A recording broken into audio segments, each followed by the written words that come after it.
നമ്മൾ ഇന്ന് പോകുന്നത് അധികം സഞ്ചാരികൾ എത്തിപ്പെടാത്ത, പ്രത്യേകിച്ചും മലയാളികൾ അധികം എത്തിപ്പെടാത്ത ഒരു സ്ഥലത്തേക്കാണ്. എവിടെ നോക്കിയാലും ബ്യൂട്ടിഫുൾ ആയിട്ടുള്ള ഫ്രെയിമുകളും മനോഹരമായ തേയിലത്തോട്ടങ്ങളും നല്ല പ്യുവർ വെതറൊക്കെ ഉള്ള ഒരു ഹിൽ സ്റ്റേഷൻ. നമ്മൾ പോകുന്ന റൂട്ട് ഇടുക്കി വഴി നേരെ കമ്പം തേനിയിലേക്ക് എത്തി അവിടുത്തെ കുറച്ച് വില്ലേജ് കാഴ്ചകളും അവിടുത്തെ മുന്തിരിത്തോട്ടങ്ങളുടെ കാഴ്ചകളും ഒക്കെ കണ്ട് നേരെ ചിന്നമന്നൂർ വഴി മേഘമലയിലേക്കാണ്. അപ്പൊ ഞാൻ Jasmine, welcome back to our channel. നമ്മൾ പോകുന്ന റൂട്ട് ആലുവ മൂന്നാർ റോഡ് നേര്യമംഗലം പൈനാവ് വഴിയാണ്. നേര്യമംഗലം എത്തുന്നതിനും ഏകദേശം 1 കിലോമീറ്റർ മുന്നായിട്ട് റോഡ് രണ്ടായിട്ട് സ്പ്ലിറ്റ് ചെയ്യും. ലെഫ്റ്റിലേക്ക് പോകുന്നത് മൂന്നാറിലേക്കും റൈറ്റിലേക്ക് പോകുന്നത് കമ്പം തേനിയുമാണ്. ഈ റൂട്ട് മാത്രമല്ല, നമുക്ക് കുമളി വഴി വേണമെങ്കിലും കമ്പം തേനിയിലേക്ക് എത്താം. നമ്മളിപ്പോൾ ഈ റൂട്ട് പിടിച്ചത് ഇവിടെ അധികം തിരക്കൊന്നും ഉണ്ടാവില്ല, നമുക്ക് പെട്ടെന്ന് തന്നെ എത്താനും പറ്റും. മാത്രമല്ല ഇവിടെ ഭയങ്കര ഗ്രീനറി ആയിട്ടുള്ള റോഡുകളാണ്. ഇടയ്ക്കൊക്കെ ചെറിയ ചെറിയ വെള്ളച്ചാട്ടങ്ങളും ഒക്കെ കണ്ട് നമുക്ക് യാത്ര ആസ്വദിച്ച് പോകാനും പറ്റും. ഏത് വൺ ഡേ ട്രിപ്പ് പോയാലും നമ്മൾ അതിരാവിലെ തന്നെ പോകാൻ ശ്രമിക്കാറുണ്ട്. അതുപോലെ തന്നെ ഇന്നും രാവിലെ 5 മണിക്കാണ് എറണാകുളത്ത് നിന്ന് ഇറങ്ങിയത്. അപ്പൊ നമ്മൾ ഏകദേശം ഒരു 10 മണിയോടുകൂടി കമ്പം തേനി ഭാഗത്തേക്ക് എത്തും. രാവിലെ ആയതുകൊണ്ട് തന്നെ നല്ല സൺലൈറ്റ് ആണ്. മരത്തിന്റെ ഇടയിൽ കൂടെ ഇങ്ങനെ സൺലൈറ്റ് വരുന്ന കാണാൻ തന്നെ ഭയങ്കര ഭംഗിയാണ്. മഴക്കാലത്തൊക്കെ പോവുകയാണെന്നുണ്ടെങ്കിൽ ഈ റോഡിൽ രണ്ട് വശത്തുമായിട്ട് ചെറുതും വലുതുമായിട്ടുള്ള ഒരുപാട് വെള്ളച്ചാട്ടങ്ങൾ കാണാൻ പറ്റും. ഇത്രയും നേരം നമ്മൾ നല്ല സൺലൈറ്റ് കൂടെയാണ് വന്നെങ്കിലും പെട്ടെന്ന് തന്നെ ക്ലൈമറ്റ് മാറി. നമ്മൾ ഈ കുട്ടിക്കാലത്തൊക്കെ പോകുമ്പോൾ കാണുന്ന പോലെ തന്നെ റോഡിൽ ഫുൾ കോടമഞ്ഞായി.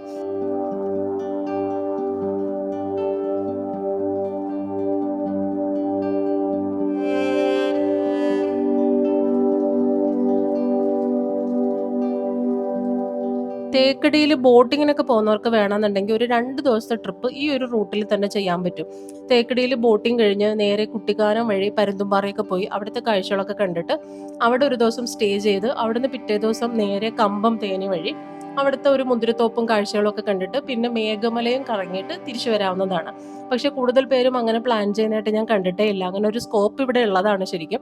നമുക്കിപ്പോൾ സമയം ഇല്ലാത്തതുകൊണ്ടാണ് നമ്മളൊരു വൺ ഡേ ട്രിപ്പ് പിടിച്ചത്. അപ്പം നിങ്ങൾക്ക് ഇനി 2 ദിവസത്തെ ട്രിപ്പ് എവിടെയെങ്കിലും പ്ലാൻ ചെയ്യുന്നുണ്ടെങ്കിൽ ഈ ഒരു റൂട്ട് നോക്കുന്നത് നല്ലതായിരിക്കും. നമ്മൾ ഈ പോകുന്ന റൂട്ടിലാണ് ഇടുക്കി ഡാം ഉള്ളത്. ആക്ച്വലി അതിന്റെ ബാക്ക് സൈഡിൽ കൂടെയാണ് നമ്മൾ പോകുന്നത്. ഇതിന്റെ ഫ്രണ്ട് സൈഡിൽ കൂടെ പോകുകയാണെന്നുണ്ടെങ്കിൽ നമുക്ക് ടിക്കറ്റ് ഒക്കെ എടുത്തിട്ട് അകത്ത് കയറാനുള്ള ഓപ്ഷൻസും ഉണ്ട്. പക്ഷെ മഴക്കാലത്ത് അത് ക്ലോസ്ഡ് ആയിരിക്കും എന്നാണ് ഞാൻ അറിഞ്ഞത്. അതിന്റെ കംപ്ലീറ്റ് ഡീറ്റെയിൽസ് എനിക്ക് അറിയത്തില്ല.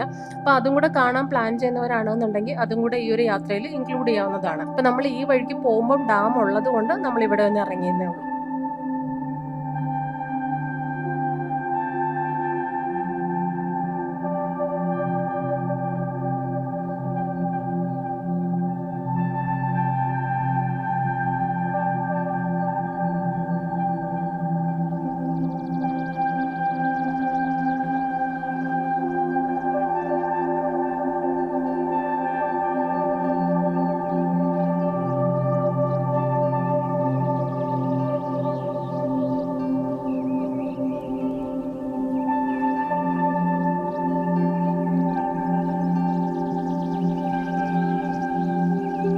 ഇടുക്കി ഡാമിൽ നിന്നും ഏകദേശം ഒരു 22 കിലോമീറ്ററും കൂടെ പോയാൽ നമ്മൾ കട്ടപ്പന ടൗണിലെത്തും.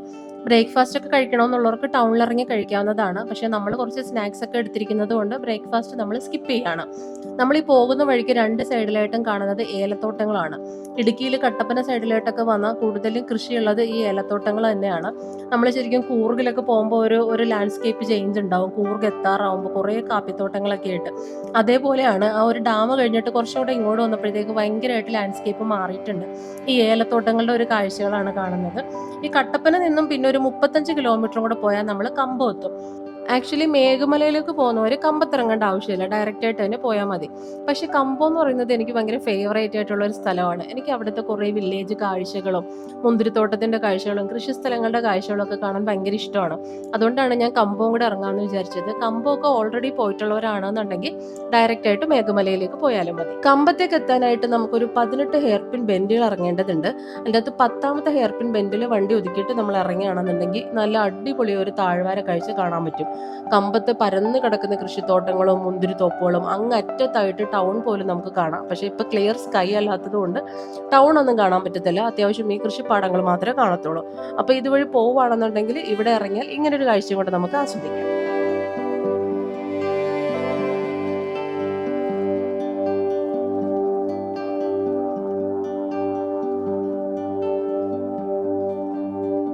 18 ഹെയർ പിന്നും ഇറങ്ങി നമ്മൾ കുറച്ചും കൂടെ മുന്നിലേക്ക് വരുമ്പോഴാണ് തമിഴ്നാടിന്റെ ഒരു ലാൻഡ്സ്കേപ്പ് നമുക്ക് ഫീൽ ചെയ്യാൻ പറ്റുന്നത്. എവിടെ നോക്കിയാലും പരന്നു കിടക്കുന്ന കൃഷിത്തോട്ടങ്ങളാണ്. നമുക്ക് കരിമ്പും ഈ ചോളവും ഒക്കെ ചെറുതായിട്ട് ഇങ്ങനെ നട്ട് തുടങ്ങിയിരിക്കുന്നത് കാണാം. നമ്മൾ ഹെയർ പിൻ ഇറങ്ങി ഏകദേശം ഒരു 4 കിലോമീറ്റർ കൂടെ മുന്നിലേക്ക് വരുമ്പോൾ നമ്മൾ ഇതുപോലെ ഒരു ജംഗ്ഷൻ എത്തും. ഇവിടുന്ന് റൈറ്റിലേക്ക് പോകുമ്പോഴാണ് നമുക്ക് ഒരുപാട് മുന്തിരിത്തോട്ടങ്ങൾ കാണാൻ പറ്റുക. അതായത് നമ്മൾ ആ ജംഗ്ഷനിൽ നിന്ന് റൈറ്റിലേക്ക് തിരിയുമ്പോൾ നമ്മൾ എത്തുന്നത് കൊല്ലത്തേക്കും കോട്ടയത്തേക്കും പോകുന്ന മെയിൻ റോഡിലേക്കാണ്. അതായത് കൊല്ലത്ത് നിന്ന് തേനിയിലേക്ക് പോകുന്ന ഹൈവേ ആണിത്. കമ്പത്തിനൊരു പ്രത്യേകതയുണ്ട്. എറണാകുളം, ഇടുക്കി, തൃശ്ശൂർ, കോട്ടയം ഇവിടെ നിന്നെല്ലാം നമുക്ക് ഒറ്റ ദിവസം കൊണ്ട് കമ്പത്ത് വന്നു പോകാം. അത്യാവശ്യം നല്ല റോഡുമാണ്. ഒറ്റ ദിവസം കൊണ്ട് തന്നെ നമുക്ക് തിരിച്ചെത്തുകയും ചെയ്യാം. ഇവിടുന്ന് കുറച്ചും കൂടെ മുന്നിലേക്ക് പോകുമ്പോൾ നമുക്ക് ഒരുപാട് മുന്തിരിത്തോട്ടങ്ങൾ കാണാൻ പറ്റും. ഏതൊരു മുന്തിരിത്തോട്ടത്തിൽ വേണമെങ്കിലും നമുക്ക് ഇറങ്ങി കാഴ്ചകൾ കാണാം. നമ്മൾ നേരത്തെ റൈറ്റിലേക്ക് തിരിഞ്ഞ സ്പോട്ടിൽ നിന്നും ഏകദേശം ഒരു 5 കിലോമീറ്ററോളം മുന്നിലേക്ക് വന്നിട്ടുണ്ട്. അപ്പോൾ ഒരു ചെറിയൊരു ടൗൺ എത്തും. ആ ടൗണിൽ റോഡിന്റെ ഇരുവശത്തായിട്ടും നിറയെ മുന്തിരിത്തോട്ടങ്ങളുണ്ട്. നമുക്ക് ഏത് മുന്തിരിത്തോട്ടത്തിൽ വേണമെങ്കിലും കയറാം. നമ്മളിപ്പോൾ കയറാൻ പോണത് ജെനിസ് മുന്തിരിത്തോട്ടത്തിലാണ്. കാരണം ഇതിനു മുമ്പ് നമ്മൾ ഇവിടെ തന്നെ വന്നിട്ടുണ്ട്. അതുകൊണ്ട് മുന്തിരിത്തോപ്പ് അങ്ങനെ തപ്പി നടക്കേണ്ടി വന്നിട്ടില്ല. ഇവിടെ ഒരുപാട് മുന്തിരിത്തോട്ടങ്ങളുണ്ട്. പിന്നെ ചെറിയ ചെറിയ മുന്തിരിത്തോട്ടങ്ങളാണെങ്കിൽ, അതായത് ഇത്രയും ഫേമസ് ആയിട്ടുള്ള മുന്തിരിത്തോട്ടം അല്ലെന്നുണ്ടെങ്കിൽ ചിലപ്പോൾ നമ്മുടെ അവരൊരു 100 രൂപ ഫീസ് ഈടാക്കും അകത്തേക്ക് കയറാൻ വേണ്ടിയിട്ട്. ഇവിടെ അങ്ങനെ പ്രത്യേകിച്ച് നമുക്ക് പൈസയൊന്നും കൊടുക്കണ്ട. ജസ്റ്റ് കയറി നമുക്ക് ഫോട്ടോസോ വീഡിയോസോ ഒക്കെ എടുത്തിട്ട് ഇറങ്ങാം. പിന്നെ നമുക്ക് മുന്തിരി വേണമെന്നുണ്ടെങ്കിൽ റീറ്റെയിൽ ആയിട്ട് വാങ്ങിക്കാം. ഈ തോട്ടത്തിലേക്ക് കയറുമ്പോൾ ശ്രദ്ധിക്കേണ്ട ഒരു കാര്യം എന്ന് പറയുന്നത്, നമ്മൾ ഡയറക്റ്റ് ആയിട്ട് മുന്തിരി പറിക്കാൻ പാടില്ല. അത് ഏതൊരു തോട്ടത്തിന്റെ ഫ്രണ്ടിലും അവർ ചെറിയൊരു ബാനർ പോലെ എഴുതി ഒട്ടിച്ചിട്ടുണ്ടാവും. അപ്പോൾ അതൊന്ന് ശ്രദ്ധിക്കണം. പിന്നെ കമ്പത്തേക്ക് വരേണ്ട ഒരു ഐഡിയൽ ടൈമിംഗ് എന്ന് പറയുന്നത് മഴക്കാലത്തിന് മുമ്പാണ്. അപ്പോഴാണ് ശരിക്കും എല്ലാ തോട്ടത്തിലും നമുക്ക് മുന്തിരി ഫുള്ളായിട്ട് ഇങ്ങനെ വിളഞ്ഞെടുക്കുന്നത് കാണാൻ പറ്റുന്നത്. പക്ഷേ മഴക്കാലത്തിന് മുമ്പ് വരാൻ പറ്റില്ലെങ്കിൽ ഒരു കുഴപ്പമില്ല. ഒരു വർഷത്തിൽ എല്ലാ മാസവും ഏതെങ്കിലും ഒരു മുന്തിരിത്തോട്ടത്തിലെങ്കിലും നിറയെ മുന്തിരികൾ ഉണ്ടാവും. നമ്മളിപ്പോൾ കയറിയ മുന്തിരിത്തോട്ടത്തിൽ തന്നെ ഓൾറെഡി വിളവെടുപ്പ് കഴിഞ്ഞതാണ്. പക്ഷേ ഒരു ചെറിയ പോർഷനിലേക്ക് വേണ്ടിയിട്ട് അവർ മുന്തിരി വിളവെടുക്കാതെ, അതായത് പറിച്ചെടുക്കാതെ തന്നെ നിർത്തിയിരിക്കുകയാണ് സഞ്ചാരികൾക്ക് വന്ന് കാണാൻ വേണ്ടിയിട്ടും. പിന്നെ ഇവിടെ വരുമ്പോൾ ഒരു പ്രധാന കാര്യം എന്ന് പറയുന്നത്, ഇവരുടെ നിന്ന് കുറേ ആൾക്കാർ വൈനാണെന്നുണ്ടെങ്കിലും പിന്നെ മുന്തിരി ജ്യൂസ്, മുന്തിരി അങ്ങനെയൊക്കെ ഇവർക്ക് സെയിലും കൂടെ ഉണ്ട്. റീറ്റെയിൽ ആയിട്ടുള്ള സെയിലും കൂടെ ഉണ്ട്. അപ്പോൾ അതിന് വേണ്ടിയിട്ട് സഞ്ചാരികളെ അട്രാക്ട് ചെയ്യാൻ വേണ്ടി ഒരു പോർഷൻ നിറയെ ഇവർ മുന്തിരി ഇങ്ങനെ നിർത്തിയിട്ടുണ്ട്. അതുകൊണ്ട് തന്നെ സഞ്ചാരികൾക്ക് ഇവിടെ വന്നാൽ ഒരിക്കലും മുന്തിരി കാണാതെ പോകേണ്ടി വരത്തില്ല. നമുക്കിവിടെ ഫോട്ടോസും വീഡിയോസും ഒക്കെ ആവോളം എടുക്കാനും പറ്റും.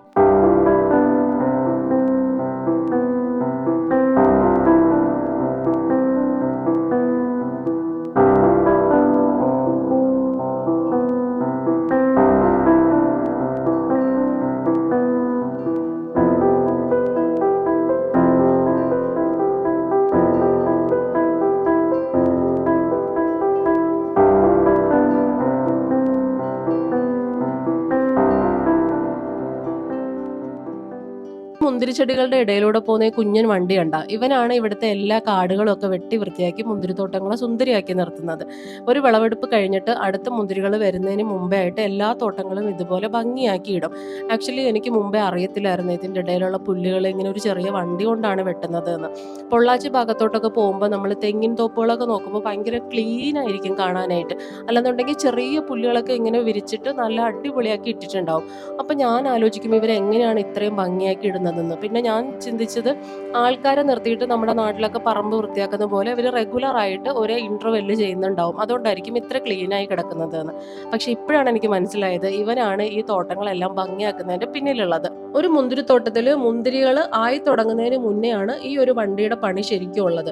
ഒരു മുന്തിരിത്തോപ്പ് എന്ന് പറയുന്നത് 1-2 വർഷം കൊണ്ട് വിളവെടുത്ത് നശിച്ചു പോകുന്ന ഒരു സംഭവമല്ല. വർഷങ്ങളോളം നിൽക്കുന്നതാണ് ഈ മുന്തിരിച്ചെടികൾ. അപ്പൊ ശരിക്കും റെഗുലർ ആയിട്ട് ഇതിനെ ഇങ്ങനെ പരിപാലിച്ച് പോവുക തന്നെ വേണം. ഇവിടെ ഇരിക്കുന്ന ചേച്ചിമാരെ കണ്ട, ഇവർ ഈ തോട്ടത്തിൽ തന്നെ പണിയെടുക്കുന്നതാണ്. ഈ കമ്പം തേനി ഏരിയയിലുള്ള മിക്ക വീടുകളിലെ സ്ത്രീകളും ഈ ഒരു മുന്തിരിത്തോട്ടങ്ങളിലാണ് പണിയെടുക്കുന്നത്. ഇവരുടെ പണി എന്ന് പറയുന്നത് മുന്തിരി വിളവെടുക്കുക, എന്നിട്ട് ഇവിടെ ഇരുന്നിട്ട് മുന്തിരിക്കൊലകളിലെ ചീത്തയായ മുന്തിരികൾ വെട്ടിമാറ്റിയിട്ട് നല്ല മുന്തിരിക്കൊലകൾ ഈ ട്രെയിലേക്ക് അടുക്കിയിട്ട് ഇതിനെ കയറ്റി അയക്കുക. ഇവരിയ്ക്കുന്ന ഒരു വൈബ് എന്ന് പറയുന്നത് പണ്ട് കാലത്തുള്ള, അതായത് MGRന്റെ ഒക്കെ കാലത്തുള്ള സിനിമയുടെ ശബ്ദരേഖ കേട്ടുകൊണ്ടാണ്. എനിക്ക് തോന്നുന്നു യൂട്യൂബിൽ അത് പ്ലേ ചെയ്ത് വെച്ചിട്ടായിരിക്കും ചിലപ്പോൾ ഇത് കേൾക്കുക. നമ്മൾ തമിഴ്നാടിന്റെ ഉൾഗ്രാമങ്ങളിലൂടെ നടന്നു പോകുമ്പോൾ പല വീടുകളിലും കേൾക്കുന്ന ശിവാജി ഗണേശന്റെയും MGRന്റെയും പണ്ടത്തെ സിനിമകളുടെ ഡയലോഗ് പോലെയാണ് ഇവിടെയും കേൾക്കുന്നത്. ഒരു റേഡിയോ ഇവരവിടെ തൂക്കിയിട്ടിട്ടുണ്ട്. അതിൽ നിന്നാണ് ആ ശബ്ദരേഖ ഇങ്ങനെ വന്നുകൊണ്ടിരിക്കുന്നത്. അങ്ങനെ മുന്തിരിത്തോട്ടത്തിൽ നിന്ന് ഇറങ്ങി ഇനി നേരെ ചിന്നമന്നൂരിലേക്കാണ് പോകുന്നത്. ഇവിടെ നിന്ന് ഏകദേശം ഒരു 24 കിലോമീറ്റർ ഉണ്ട് ചിന്നമന്നൂരിലേക്ക്. അവിടെ നിന്ന് പിന്നെ ഒരു 40 കിലോമീറ്ററോളം ഉണ്ട് മേഘമലയിലേക്ക്. നമ്മൾ നേരത്തെ തിരിഞ്ഞു പോയ ജംഗ്ഷനിൽ നിന്നും അതിന്റെ ഓപ്പോസിറ്റ് ഡയറക്ഷനിൽ, അതായത് ആ ജംഗ്ഷന്റെ ലെഫ്റ്റിലേക്ക് വരുവാണെങ്കിലാണ് ചിന്നമന്നൂർ എത്തുന്നത്. ചിന്നമന്നൂർ ഒരു ചെറിയ ടൗൺ ആണ്. നമ്മൾ വാൾപ്പാറയൊക്കെ കാണുന്ന പോലെ ഒരു ചെറിയ ടൗൺ. പക്ഷേ ഈ ഗ്രാമക്കാർക്ക് വേണ്ടുന്ന എല്ലാം തന്നെ ഇവിടെയുണ്ട്. A to Z കാര്യങ്ങൾ ഇവിടെയുണ്ട്. ഇവിടെ തന്നെ ഗ്രാമത്തിലുള്ള ചന്തയും കാര്യങ്ങളും ഒക്കെ തന്നെയുണ്ട്. ആ ഒരു ചെറിയ ടൗൺ അങ്ങോട്ട് പിന്നിട്ട് കഴിഞ്ഞാൽ പിന്നെ നിറയെ ഗ്രാമങ്ങളാണ്. കമ്പത്ത് തനത് ഗ്രാമപ്രദേശങ്ങളാണ് പിന്നെ നമ്മൾ കാണുന്നത്. ഈ കമ്പം, തേനി, മേഘമല പോലെയുള്ള സ്ഥലങ്ങളിൽ വരുമ്പോൾ നമുക്കിവിടെ കാണാൻ പറ്റുന്ന കാഴ്ചകൾ എന്ന് പറയുന്നത് റോഡിന് ഇരുവശവും നമ്മൾ കാണുന്ന കാഴ്ചകളും പിന്നെ ഇവിടുത്തെ തനത് ഗ്രാമീണ കാഴ്ചകളുമാണ്. പക്ഷെ നമ്മൾ മൂന്നാർ സൈഡിലോട്ടൊക്കെ പോകുമ്പോൾ നമുക്ക് ഓരോ ടൂറിസ്റ്റ് ഡെസ്റ്റിനേഷൻസ് ഉണ്ടാവും. Mattupetty dam, Kundala dam, top station അങ്ങനെയൊക്കെയുള്ള ഡെസ്റ്റിനേഷൻസ് വെച്ചിട്ടാണ് മൂന്നാറിലേക്ക് ട്രിപ്പ് പോകുന്നത്. ആ ഒരു മൈൻഡോട് കൂടി നിങ്ങൾ കമ്പത്തേക്ക് വന്നാൽ ഒന്നും തന്നെ ആസ്വദിക്കാൻ പറ്റത്തില്ല. നമ്മൾ ഈ പോകുന്ന വഴിക്കുള്ള കാഴ്ചകളാണ് ഇവിടുത്തെ പ്രധാന കാഴ്ചകൾ എന്ന് പറയുന്നത്. പക്ഷെ ഒരു വട്ടം വന്നിട്ടുണ്ടെന്നുണ്ടെങ്കിൽ ഒരിക്കലും മറക്കാനാവാത്ത, അല്ലെന്നുണ്ടെങ്കിൽ വീണ്ടും വീണ്ടും നമ്മളെ ഇങ്ങോട്ടേക്ക് കൊണ്ടുവരുന്ന ഒരുപാട് ഗ്രാമീണ കാഴ്ചകൾ ഇവിടെയുണ്ട്. ആ കാഴ്ചകൾ ഇവിടെ തുടങ്ങുകയാണ്.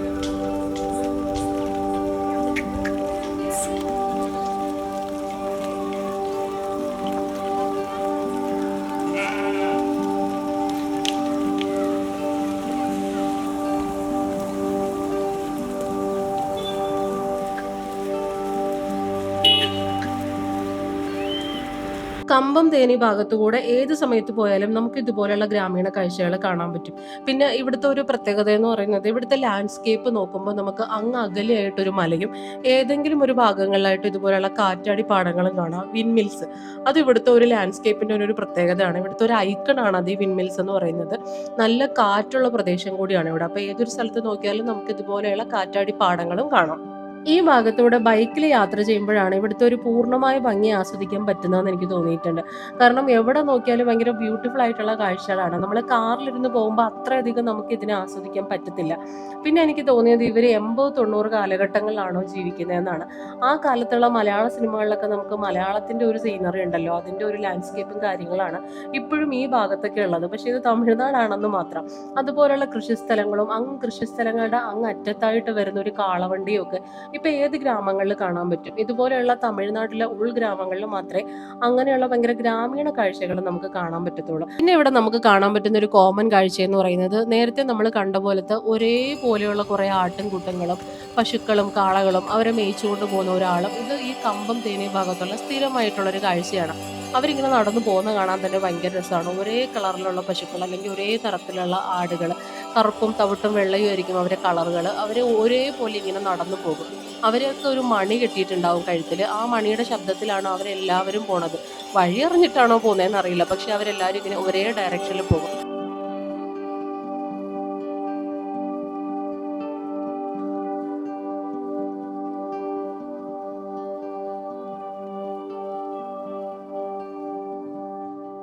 ഇപ്പൊ നമ്മൾ ചിന്നമന്നൂരിന്ന് ഏകദേശം ഒരു 10 കിലോമീറ്റർ മുന്നിലേക്ക് വന്നിട്ടുണ്ട്. ഇനി ഇവിടെ ഒരു ചെക്ക് പോസ്റ്റ് ഉണ്ട്. ഇവിടെ നിന്ന് ഏകദേശം ഒരു 25-30 കിലോമീറ്ററും കൂടെ പോയാൽ നമുക്ക് മേഘമല എത്താം. മേഘമല എന്ന് മാപ്പിൽ ഇട്ടാലും നമുക്ക് കറക്റ്റായിട്ട് കിട്ടത്തില്ല. മേഘമല ഹൈവേ ലെക്സ് ഇടുവാണെന്നുണ്ടെങ്കിൽ നമുക്ക് കറക്റ്റായിട്ട് മേഘമല എത്താം. ഇനി ഇവിടെ ഒരു ചെക്ക് പോസ്റ്റ് ഉണ്ട്. ഇവിടെ ഇറങ്ങി നമ്മുടെ ഡീറ്റെയിൽസ് ഒക്കെ കൊടുക്കണം. നമ്മൾ ഒരു റിസർവ് ഫോറസ്റ്റിലൂടെയാണ് പോണത്. അതുകൊണ്ട് തന്നെ രാവിലെ 6 മണി മുതൽ വൈകുന്നേരം 6 മണി വരെ എൻട്രി ഉള്ളൂ. അതുകൊണ്ട് 6 മണിക്ക് മുന്നേ നമുക്ക് തിരിച്ചു വരേണ്ടതുണ്ട്. അപ്പോൾ ഇവിടെ നമ്മുടെ ഡീറ്റെയിൽസ് ഒക്കെ കൊടുക്കണം. എത്ര പേരാണ് പോകുന്നത്, ഏതാണ് വണ്ടി, അതിൻ്റെ നമ്പർ കൊടുക്കണം. പിന്നെ അവർ ഇറങ്ങി വന്ന വണ്ടി എല്ലാം ചെക്ക് ചെയ്യും. ഫുള്ളായിട്ട് ചെക്ക് ചെയ്തിട്ടുണ്ട്. പ്ലാസ്റ്റിക് ഒക്കെ ഉണ്ടെന്നുണ്ടെങ്കിൽ ഇവിടെ അതൊരു ക്യാൻ വെച്ചിട്ടുണ്ട്, അതിൻ്റെ അകത്ത് ഇട്ടിട്ട് വേണം പോകാനായിട്ട്. എന്നിട്ട് നമ്മളോട് 5:45 തിരിച്ചു വരണമെന്ന് പറയും. ഇനി മേഘമല സ്റ്റേ ചെയ്യുന്നവരാണെങ്കിൽ അതിൻ്റെ ഡീറ്റെയിൽസ് കൊടുത്തിട്ട് പോകണം. നമ്മുടെ ഡീറ്റെയിൽസ് ഒക്കെ ഇവരൊരു രജിസ്റ്ററിൽ എഴുതും. എന്നിട്ടൊരു നമ്പർ തരും. നമ്മൾ തിരിച്ചു വരുമ്പം ആ നമ്പറിന് അഗെയിൻസ്റ്റ് ആയിട്ട് നമ്മൾ സൈൻ ചെയ്യണം. എങ്കിൽ മാത്രമേ നമ്മുടെ വണ്ടി റിട്ടേൺ പോയിന്ന് ഇവർക്ക് ഉറപ്പ് വരുള്ളൂ. ചെക്ക് പോസ്റ്റിൽ നിന്ന് മേഘമലയിലേക്ക് എത്താൻ നമ്മൾ വീണ്ടും ഒരു 18 ഹെയർ പിന്നിലൂടെ കയറണം. ഓരോ ഹെയർ പിൻ ബെൻഡിൽ വരുമ്പോഴും ഇന്റർലോക്ക് ഇട്ടിട്ടുണ്ട്. അതുകൊണ്ട് തന്നെ കുറച്ചും കൂടെ കംഫർട്ടബിൾ ആണ്. നമുക്ക് അവിടെ നിന്ന് കയറി വരുമ്പോൾ തന്നെ പോലീസുകാർ പറഞ്ഞിട്ടുണ്ടായിരുന്നു വൈൽഡ് ആനിമൽസ് ഉണ്ടാവും, അപ്പോൾ അവരെ ഫോട്ടോസ് ഒന്നും എടുക്കാൻ പാടില്ല, അവിടെ നിർത്തി ഇറങ്ങി കാണാനൊന്നും പാടില്ലെന്ന് പറഞ്ഞിട്ടുണ്ടായിരുന്നു. അപ്പോൾ ആ റൂളുകളൊക്കെ നമ്മൾ പാലിക്കണം. പിന്നെ നമ്മൾ കയറി വരുമ്പോൾ ഒരു ബെൻഡിൽ ഇറങ്ങാനുള്ളൊരു സൗകര്യമുണ്ട്. അവിടെ ഇറങ്ങിക്കഴിഞ്ഞാൽ നമുക്ക് നേരത്തെ നമ്മൾ കമ്പത്തേക്ക് വന്നപ്പോൾ കണ്ട പോലത്തെ തന്നെ കമ്പത്തെ ഒരു താഴ്വാര കാഴ്ചകൾ അതിൻ്റെ ഇപ്പുറത്തെ ഭാഗത്ത് നിന്നിട്ട് കാണാൻ പറ്റും. അങ്ങ് അകലെയായിട്ട് കുറേ കാറ്റാടിപ്പാടങ്ങളും അങ്ങ് അകലെ നല്ല വലിയ മലകളും പിന്നെ അതിൻ്റെ താഴ്വാരത്തിലായിട്ട് കുറേ കൃഷിസ്ഥലങ്ങളും കൃഷിക്ക് വേണ്ടി ഒരുക്കിയിട്ട നിലങ്ങളും ഒക്കെ നമുക്ക് ഇവിടെ നിന്ന് കാണാം.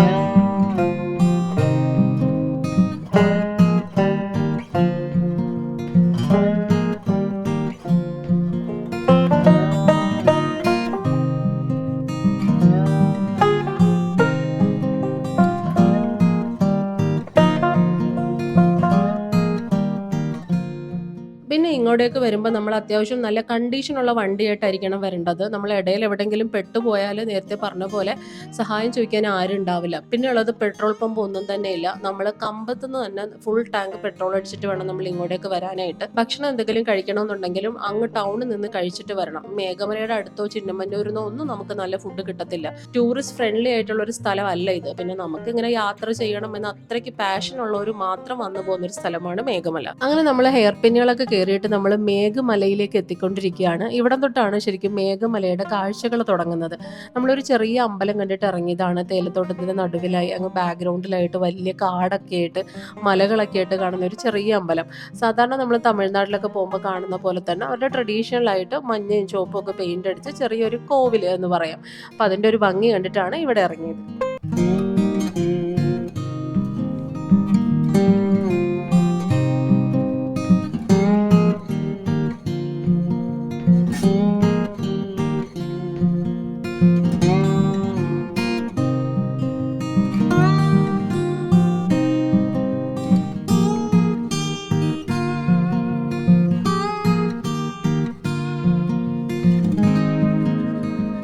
ഇനി ഇവിടുന്ന് അങ്ങോട്ടുള്ള കാഴ്ചകളെന്ന് പറയുന്നത് ഭയങ്കര ഭംഗിയുള്ള കാഴ്ചകളാണ്. ഏത് ഭാഗത്തേക്ക് ക്യാമറ തിരിച്ചാലും മനോഹരമായ കുറേ ഫ്രെയിമുകൾ കിട്ടുന്ന നല്ല അടിപൊളി സ്ഥലങ്ങൾ. നമ്മൾ മൂന്നാർ വട്ടവടയും അല്ലെന്നുണ്ടെങ്കിൽ വാൾപ്പാറയൊക്കെ പോകുമ്പോഴേക്കും കാണുന്ന തേയിലത്തോട്ടങ്ങളെക്കാട്ടിയും ഭംഗിയുള്ള നേരെ ഒപ്പിച്ച് നിൽക്കുന്ന തേയിലത്തോട്ടങ്ങൾ. ഭയങ്കര ഗ്രീനറിയാണ് കാണാനായിട്ട്. ഒരുപാട് ഈ തൊഴിലാളികളുടെ ലയങ്ങളും അതിനുമൊക്കെ ഈ ഒരു ലാൻഡ്സ്കേപ്പിൽ ഭയങ്കരമായിട്ട് ഇമ്പോർട്ടൻസ് ഉണ്ടെന്ന് പറയാം. നമ്മൾ സ്വിറ്റ്സർലൻഡിൻ്റെ വീഡിയോസൊക്കെ കാണുമ്പോൾ ഇങ്ങനെ ലയിച്ചിരിക്കത്തില്ലേ, അതേപോലത്തെ ഒരു അവസ്ഥയിലാണ് ഞാനിപ്പോൾ ഇരിക്കുന്നത്. മേഘമല അറിയപ്പെടുന്നതും മിനി സ്വിറ്റ്സർലൻഡ് എന്ന് തന്നെയാണ്. നമ്മൾ ഇവിടെ വന്നിട്ട് ഇവിടുത്തെ കാഴ്ചകൾ കാണുമ്പോൾ നമുക്ക് മനസ്സിലാകും ആ പേര് എത്രത്തോളം ഇതിനോട് യോജിക്കുന്നു എന്നുള്ളത്. ഇവിടെ ശരിക്കും സഞ്ചാരികൾ അങ്ങനെ വരുന്നതേ ഇല്ല. നമ്മൾ വന്നപ്പോൾ തന്നെ ഒരാളെ നമ്മൾ കണ്ടില്ലെന്ന് പറയാം. ഇപ്പം ഞങ്ങൾ രണ്ടുപേരും മാത്രമേ ഈ ഒരു ഏരിയയിലുള്ളൂ. പിന്നെ ഈ ലയങ്ങളിലുള്ള 1-2 ആൾക്കാർ മാത്രമേ ഉള്ളൂ. നമുക്കിങ്ങനെ ഭംഗിയൊക്കെ ആസ്വദിച്ച് എത്ര നേരം വേണമെങ്കിലും നമുക്കിവിടെ സ്പെൻഡ് ചെയ്യാം.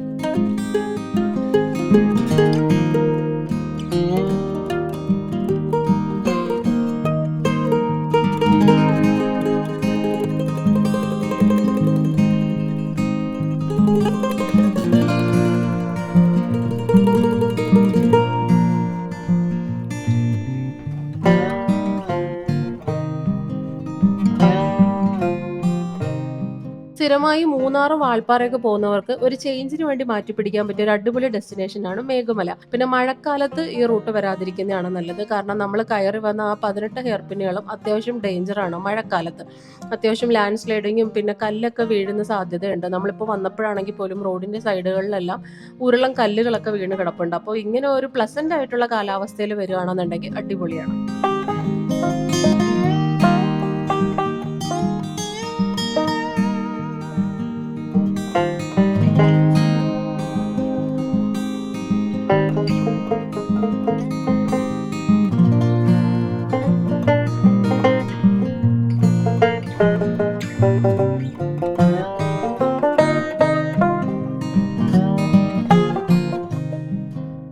ഇപ്പം നമ്മൾ നിൽക്കുന്നത് ഹൈവേസ് ഡാമിലാണ്. ഇതിനോട് ചേർന്ന് തന്നെ ഹൈവേസ് ലേക്ക് ഉണ്ട്. നമ്മൾ ഇതാണ് മാപ്പിൽ ഇട്ടിട്ട് വന്നത്, ഹൈവേസ് ലേക്ക് എന്ന് പറഞ്ഞിട്ട്. അപ്പോൾ ഇവിടെ വരെയാണ് നമ്മളെ കൊണ്ടെത്തിക്കുന്നത്. ഇനിയുള്ളത് നമ്മൾ മാപ്പില്ലാതെ ജസ്റ്റ് നമ്മൾ വണ്ടി ഓടിച്ച് പോയാൽ മതിയാവും. പിന്നെ ഇവിടെ അടുത്തുള്ളവരോടൊക്കെ ചോദിച്ചാൽ കാണാനുള്ള സ്ഥലങ്ങളൊക്കെ പറഞ്ഞു തരും. പിന്നെ ഇനി അങ്ങോട്ടേക്ക് പോകുന്ന റൂട്ടുകളെല്ലാം തന്നെ നമുക്ക് ഇരുവശത്തും കാഴ്ചകൾ സമ്മാനിക്കുന്ന റൂട്ട് തന്നെയാണ്. ഇതിനോട് ചേർന്ന് തന്നെയാണ് ഒരു ഹോട്ടൽ ഉള്ളത്. അതാണ് ഇവിടുത്തെ അത്യാവശ്യം വലിയൊരു ഹോട്ടൽ എന്ന് പറയാം. ഞാൻ ഈ ആകെ ഒരു ഹോട്ടലേ കണ്ടുള്ളൂ. പക്ഷേ ഈ ഹോട്ടലുകാരോട് ചോദിച്ചപ്പോൾ 1-2 ചെറിയ കടകളും കൂടെ ഉണ്ടെന്നാണ് അറിഞ്ഞത്. ഇവിടെ രാവിലെ 11 മണി മുതൽ വൈകുന്നേരം 5 മണി വരെ നമുക്ക് മീൽസ് അവൈലബിൾ ആണ്. ചോറ് തമിഴ്നാട്ടുകാർ കഴിക്കുന്ന പോലത്തെ ചെറിയ അരിയാണ്. പക്ഷേ സാമ്പാറും കാര്യങ്ങളൊക്കെ ഉള്ളത് കൊണ്ട് തന്നെ അത്യാവശ്യം നന്നായിട്ട് നമുക്ക് ഇവിടെ നിന്ന് ഫുഡ് കഴിക്കാൻ പറ്റും. ഇവിടെ മാത്രമേ ഫുഡിന് ഓപ്ഷൻ ഉള്ളൂ, വേറെ ഒന്നും തന്നെ ഇല്ല. ഇവിടെ സ്നാക്സും കാര്യങ്ങളൊന്നുമില്ല. പിന്നെ മേഘമലയിൽ ഒരു ദിവസം താമസിക്കണമെന്നുള്ളവരാണെന്നുണ്ടെങ്കിൽ ഞാൻ ഈ സ്ക്രീനിൽ ഒരു നമ്പർ കൊടുത്തിരിക്കാം. അത് ഈ ഹോട്ടലുകാരുടെ നമ്പറാണ്. അവർ വിളിക്കുകയാണെന്നുണ്ടെങ്കിൽ നിങ്ങൾക്ക് എപ്പോഴൊക്കെയാണോ ഫുഡ് വേണ്ടത് അത് മുൻകൂട്ടി പറഞ്ഞാൽ അവർ ഫുഡും തയ്യാറാക്കി തരും. 2500 രൂപ മുതൽ 13,000 രൂപ വരെയുള്ള സ്റ്റേ ഇവർക്ക് അവൈലബിൾ ആണെന്നാണ് പറഞ്ഞത്. ഈ കടക്കാരുടേതല്ല, ഇവരുടെ പരിചയത്തിലുള്ളത്. അതായത് ടീ ഗാർഡനിലൊക്കെ ഒരുപാട് ബംഗ്ലാവുകളും ചെറിയ ചെറിയ ഹോം സ്റ്റേ പോലത്തെ സംഭവങ്ങളൊക്കെ ഉണ്ട്. അത് ഇവർ വഴി നമുക്ക് റെഡിയാക്കാൻ പറ്റും. 2500 മുതൽ 13,000 രൂപയെന്നാണ് റേറ്റ് പറഞ്ഞത്. അപ്പോൾ കുറച്ച് ലക്ഷറി ആയിട്ട് താമസിക്കണമെന്നുണ്ടെങ്കിലും മേഘമല താമസിക്കാം. ഒരു ബഡ്ജറ്റ് ഫ്രണ്ട്ലി ആയിട്ട് വേണമെന്നുണ്ടെങ്കിലും താമസിക്കാം.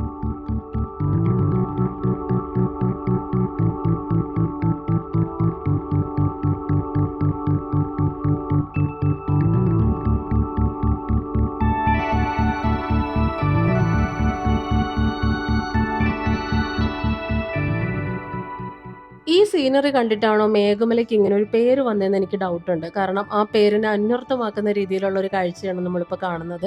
അങ്ങ് അകലെ മലകളും തേയിലത്തോട്ടങ്ങളും അതിനെ മുട്ടി മുട്ടി നിൽക്കുന്ന മേഘങ്ങളുമാണ് കാണുന്നത്. ഈ നടുക്ക് കാണുന്ന ലേക്ക് ഹൈവേസ് ലേക്കാണ്. ഈ ലേക്ക് വരുന്നത് നമ്മുടെ ആ ഹൈവേസ് ഡാമിൻ്റെ വെള്ളത്തിൻ്റെ ഒരു ക്യാച്ച്മെൻറ്റ് ഏരിയ ആയിട്ടാണ്. ഇനി ഇവിടുന്ന് നമ്മൾ മുന്നിലേക്ക് പോകുമ്പോഴെല്ലാം തന്നെ ഈ ലേക്കും നമുക്ക് കാണാൻ പറ്റും. ഭയങ്കര ഭംഗിയാണ് ഇതുപോലൊരു കാഴ്ച. ഈ വാൽപ്പാറയൊക്കെ പോകുമ്പോഴും ഇതുപോലൊരു കാഴ്ച നമുക്ക് കാണാൻ പറ്റും. ലേക്കും ചെറിയ ചെറിയ ലയങ്ങളും അങ്ങ് അറ്റത്തായിട്ട് മലകളും കുന്നുകളും മേഘങ്ങളും പിന്നെ ഈ തേയിലത്തോട്ടങ്ങളും ഒക്കെ ആയിട്ട് നമുക്ക് എത്ര നേരം വേണമെങ്കിലും നോക്കി നിന്നാലും മടുക്കാത്ത അടിപൊളി കാഴ്ച.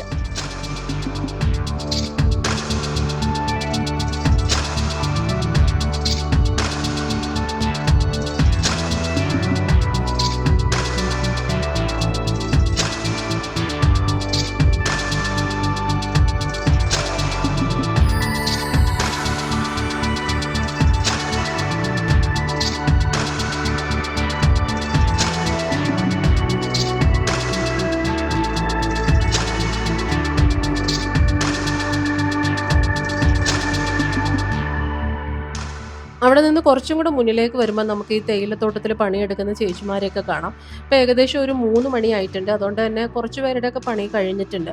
ഇവർക്ക് ടാർഗറ്റും കൂടെ കൊടുത്തിട്ടുണ്ട്. കാരണം ഇത്ര കിലോ പറിക്കണമെന്നുണ്ട്. മാത്രമല്ല ഒരു ദിവസം 450 മുതൽ 600 രൂപ വരെയാണ് കൂലിയും വരുന്നത്. ഉച്ചവരെ പറിച്ചതെല്ലാം ഇവരിപ്പോൾ കൊണ്ടുവന്ന് കൂടയ്ക്കകത്താക്കി ഇവിടെ വെക്കുന്നുണ്ട്. ഇതിൻ്റെ വെയിറ്റ് നോക്കിയിട്ടാണ് വണ്ടിക്കകത്തേക്ക് കയറ്റി വിടുന്നത്. അപ്പോൾ തേയിലത്തോട്ടത്തിൻ്റെ മുകളിലൊക്കെ കുറേ പേര് ഇന്ന് പണിയെടുക്കുന്നുണ്ട്. അപ്പോൾ ഇവരുടെ ഒരു ദിവസത്തെ ടാർഗറ്റ് എത്തിക്കഴിഞ്ഞാൽ ഇവർ താഴേക്ക് ഇറങ്ങി വരും. അല്ലെന്നുണ്ടെങ്കിൽ ഇവർക്ക് ഓവർ ടൈമും ചെയ്യാൻ പറ്റും.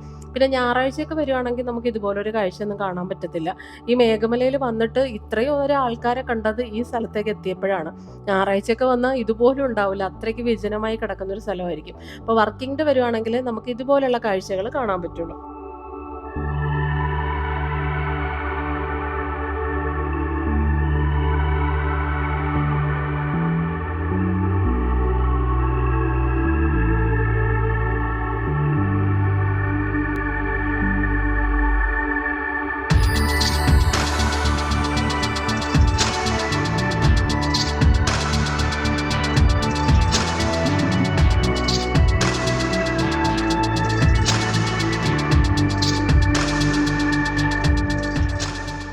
ഇപ്പം നമ്മൾ പോകുന്നത് മേഘമലയിൽ തന്നെ ഹൈലൈറ്റ് എന്ന് പറയുന്ന ഒരു സ്ഥലത്തേക്കാണ്. ഒരു വ്യൂ പോയിന്റ് ആണ്. മേഘമലയിലേക്ക് വരുന്ന മിക്ക സഞ്ചാരികളും ഇങ്ങനെ ഒരു വ്യൂ പോയിന്റ് മിസ്സാക്കാറാണ് പതിവ്. കാരണം എവിടെ അങ്ങനെ ബോർഡും കാര്യങ്ങളൊന്നും വെച്ചിട്ടില്ല, ആരും പറഞ്ഞും കേട്ടിട്ടില്ല.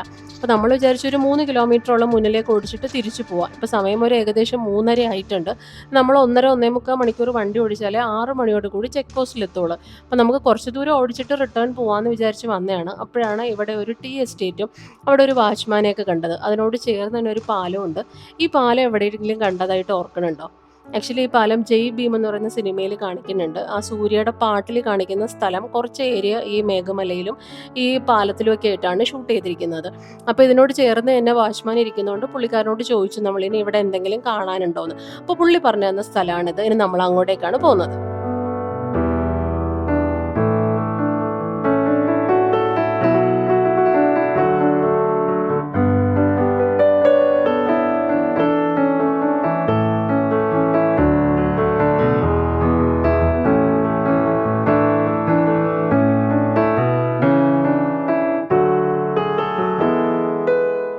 നമ്മൾ ഇത്ര നേരം കണ്ട മേഘമലയല്ല ഇപ്പൊ കാണുന്നത്. കംപ്ലീറ്റ് കാലാവസ്ഥ മാറിയിട്ടുണ്ട്. അത്യാവശ്യം നല്ല രീതിയിൽ തണുപ്പുണ്ട്, നല്ല കോടമഞ്ഞുണ്ട്. തേയിലത്തോട്ടത്തിന്റെ ഇടയിലൂടെ ഇങ്ങനെ കോടമഞ്ഞൊക്കെ ആസ്വദിച്ച് പോകാനായിട്ടൊരു പ്രത്യേക വൈബ് തന്നെയാണ്. നമ്മളിപ്പോൾ പോകുന്ന സ്ഥലത്തിന്റെ പേര് മകരാജ് മെട്ട് എന്നാണ്. ലോക്കലി വിഞ്ച് മെട്ട് എന്നും അറിയപ്പെടും. ഗൂഗിൾ മാപ്പിലും നോക്കിയാൽ ഇങ്ങനെ ഒരു സ്ഥലം കാണില്ല. നമ്മളിവിടെ വന്ന് ആരോടെങ്കിലും അന്വേഷിച്ച് തന്നെ പോകേണ്ടി വരും. നമ്മൾ നേരത്തെ കണ്ട ആ വാച്ച്മാൻ ഇരുന്ന സ്ഥലത്ത് നിന്ന് ഒരു 4 കിലോമീറ്റർ കൂടെ മുന്നിലേക്ക് വന്നാൽ നമുക്ക് മകരാജ് മെട്ട് എന്ന വ്യൂ പോയിന്റിലെത്താം.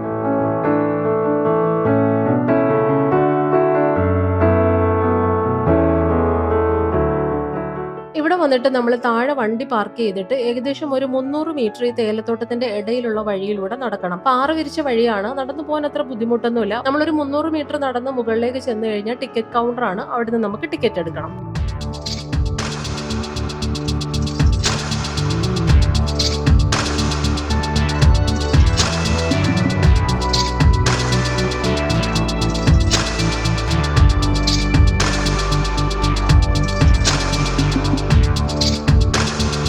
നമ്മൾ ടിക്കറ്റ് ഒക്കെ എടുത്തിട്ട് മുകളിലേക്ക് കയറുകയാണ്. ഇത് ഫോറസ്റ്റ് ഡിപ്പാർട്ട്മെന്റിന്റെ കീഴിൽ വരുന്ന ഒരു വ്യൂ പോയിന്റ് ആണ്. ഒരാളുടെ ടിക്കറ്റ് റേറ്റ് വരുന്നത് 30 രൂപയാണ്. അപ്പോൾ നമ്മൾ 2 പേരുള്ളതുകൊണ്ട് 60 രൂപയുടെ ടിക്കറ്റും എടുത്തു. പിന്നെ നമ്മുടെ കയ്യിലിരിക്കുന്ന ക്യാമറയ്ക്ക് 50 രൂപ ചാർജും ആയിട്ടുണ്ട്. മൊബൈൽ ക്യാമറയ്ക്ക് വേറെ റേറ്റ് ഒന്നുമില്ല. വണ്ടി പാർക്ക് ചെയ്യുന്നതിനും പ്രത്യേകിച്ച് ഫീസ് ഒന്നും തന്നെ ഇല്ല. നമ്മൾ ടിക്കറ്റ് എടുത്തുകൊണ്ട് വന്നപ്പോൾ അവിടെ നിന്ന് പയ്യനാണ് പറഞ്ഞത്, അടുത്ത 3 ദിവസം ധനുഷ് ഡയറക്റ്റ് ചെയ്യുന്ന, ധനുഷും നിത്യ മേനോനും കൂടെ അഭിനയിക്കുന്ന ഇഡ്ഡലി എന്ന് പറയുന്ന മൂവിയുടെ ഷൂട്ടിംഗ് ഉണ്ട്. നിങ്ങളിവിടെ സ്റ്റേ ചെയ്യുകയോ അല്ലെന്നുണ്ടെങ്കിൽ നാളെ വരികയോ ചെയ്താൽ ധനുഷിനെയൊക്കെ കാണാമെന്ന്.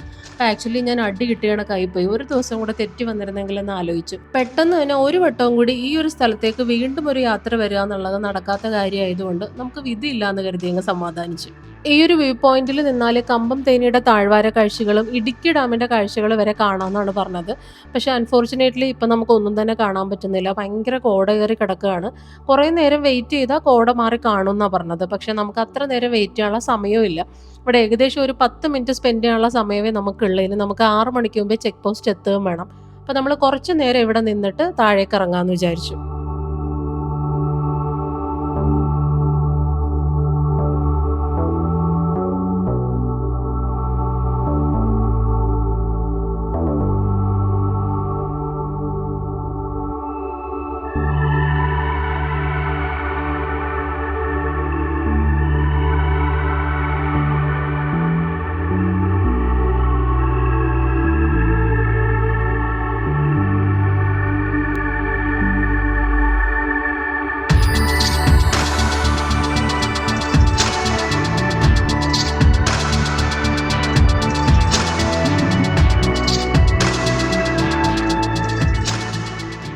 ഈ വ്യൂ പോയിന്റിലെ വ്യൂ ആസ്വദിക്കാൻ പറ്റിയില്ലെങ്കിലും ഇങ്ങോട്ടേക്ക് വന്ന വഴിയും ഈ കോടമഞ്ഞും ഒക്കെ ശരിക്കും ഞാൻ ആസ്വദിച്ചു. അപ്പോൾ ഇനി മേഘമലയിലേക്ക് വരുന്നവർ ഒരിക്കലും ഈ വ്യൂ പോയിന്റ് മിസ്സാക്കരുത്. കുറച്ച് നേരം വെയിറ്റ് ചെയ്യാനുള്ള സമയം ഉണ്ടെന്നുണ്ടെങ്കിൽ അവിടെ നിന്ന് കാഴ്ചകളും കൂടെ കാണണം. ഈ മേഘമലയിൽ നമ്മൾ കാണാത്തതായിട്ട് കുറച്ച് സ്ഥലങ്ങളും കൂടെ ഉണ്ട്. അപ്പോൾ ആ സ്ഥലങ്ങളും കൂടെയൊക്കെ ഒന്ന് എക്സ്പ്ലോർ ചെയ്യാൻ ശ്രമിക്കണം. ഇനി നമുക്ക് അധികം സമയമില്ലാത്തത് കൊണ്ട് നമ്മൾ തിരികെ പോവുകയാണ്. അപ്പോൾ എല്ലാവർക്കും ഇന്നത്തെ വീഡിയോയും വരുന്ന വഴിയിലെ കാഴ്ചകളും മേഘമലയിലെ കാഴ്ചകളും ഒക്കെ ഇഷ്ടമായി എന്ന് വിചാരിക്കുന്നു. അപ്പോൾ എപ്പോഴും പറയുന്നത് പോലെ വീഡിയോ ഇഷ്ടമായി എന്നുണ്ടെങ്കിൽ ഒരു ലൈക്ക് തരണം. നിങ്ങളുടെ അഭിപ്രായങ്ങൾ താഴെ കമൻറ്റ് ചെയ്യണം. ഇങ്ങോട്ടേക്ക് വരുന്നവർക്ക് എന്തെങ്കിലും തരത്തിലുള്ള ഡൗട്ട് ഉണ്ടെന്നുണ്ടെങ്കിൽ നിങ്ങൾ കമൻറ്റ് ചെയ്ത് ചോദിക്കാം. അല്ലെന്നുണ്ടെങ്കിൽ ഇൻസ്റ്റാഗ്രാമിൽ മെസ്സേജ് അയക്കാം. ഇതുവരെയും ഈ ചാനൽ സബ്സ്ക്രൈബ് ചെയ്യാതെയാണ് കാണുന്നുണ്ടെങ്കിൽ ചാനൽ ഒന്ന് സബ്സ്ക്രൈബ് ചെയ്തേക്കണം. അപ്പോൾ നമുക്ക് അടുത്തൊരു വീഡിയോയിൽ കാണാം. ബൈ.